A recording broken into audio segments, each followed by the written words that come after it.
Hello guys, maghugas tayo ngayon. Kasi tutulog muna na. Ulit. Meron pa akong gagawin guys. Ayan o. Ayan guys. Tsaka yan. Tsaka yan. Ayan guys. Ayan.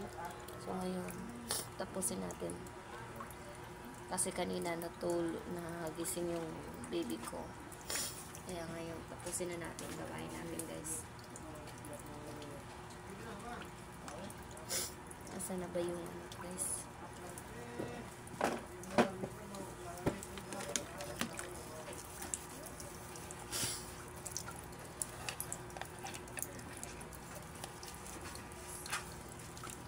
Tapusin na.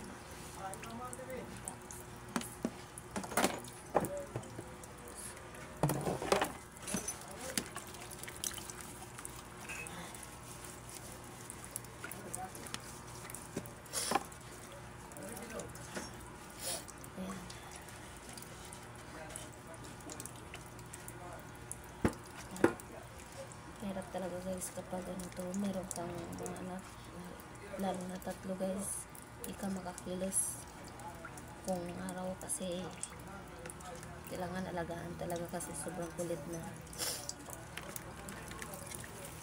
Ayan.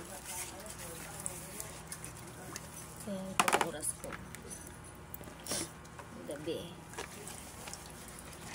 wala pa tayo tulog guys. Kanina nagprito pa ko guys ng isda. Kanina bumili ako ng kanina isda, pinirito ko para hindi siya sira. Ayan. Kung pagkatapos nito maglabad ako.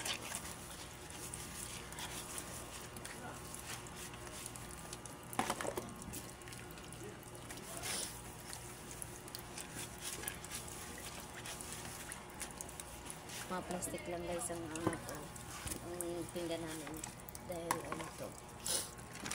mga bata kasi syempre kapag alaglag basag agad. Kaya bumili ako ng pinggan ng plastic kahit na malaglag hindi mabasag. Kasi mahirap kapag mga anak mo guys ay lalo na yung isa kong babae guys, suplada. Kaya ito talagang sinadya ko talaga bilhin ko. Pati mga baso guys, ayan guys, plastic, aluminum, ayan guys.